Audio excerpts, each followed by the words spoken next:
Haïti, c'est belle la mer, c'est belle montagne ak belle rivière, c'est belle plage ak pied cocoyer, bel paysage ak belle couleur.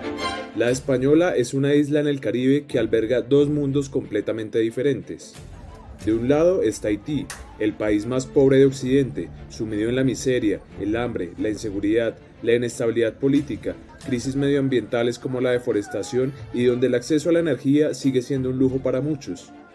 Del otro lado está República Dominicana, una nación estable con una economía próspera que es de las que más ha crecido en la región, 10 veces más rica que su vecina, con mayor esperanza de vida, mejores tierras de cultivo, más vegetación y un gobierno más sólido. ¿Cómo es posible que dos sociedades que conviven en un espacio tan reducido hayan tenido caminos tan diferentes? La respuesta la encontramos en sus periodos de colonización. Mientras que Haití fue gobernada por franceses, República Dominicana fue gobernada por españoles. La manera en que esos dos imperios trataron a sus colonias marcó el futuro de estas luego de su independencia. Pero devolvámonos antes al momento en que Cristóbal Colón llegó a esta isla en el año de 1492 para entender la actual división de la isla.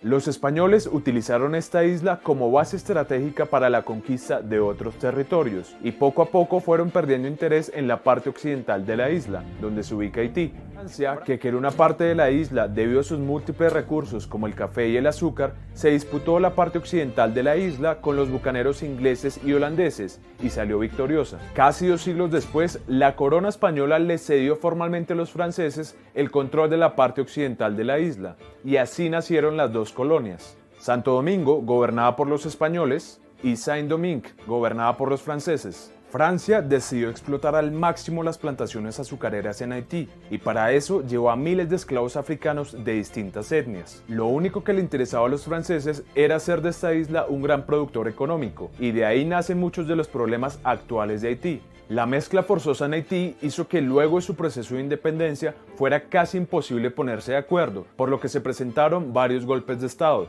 Los esclavos eran abusados, cargados de trabajo mientras soportaban el sadismo de sus esclavistas franceses. Por otro lado, los españoles masacraron a los indígenas en Santo Domingo y no llevaron tantos esclavos africanos a la isla, pues se concentraron en explotar oro en otros territorios como el mexicano. También reconocieron a algunas autoridades locales y tuvieron hijos con algunas indígenas, lo que dio como resultado una población mestiza. Esto llevó a una sociedad más homogénea, que pese a los periodos de dictadura, permitió que la sociedad dominicana no tuviera tantos problemas como sus vecinos.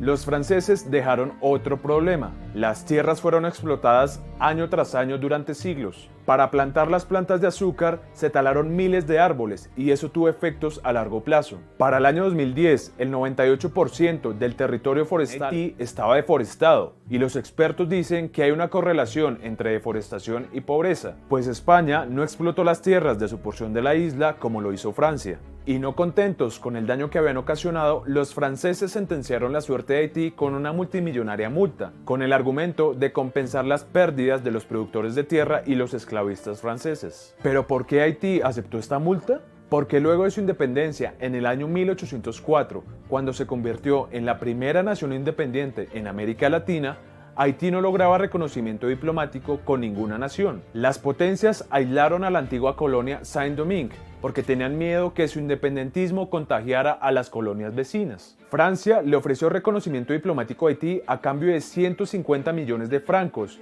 y la reducción de impuestos a las importaciones francesas en un 50%.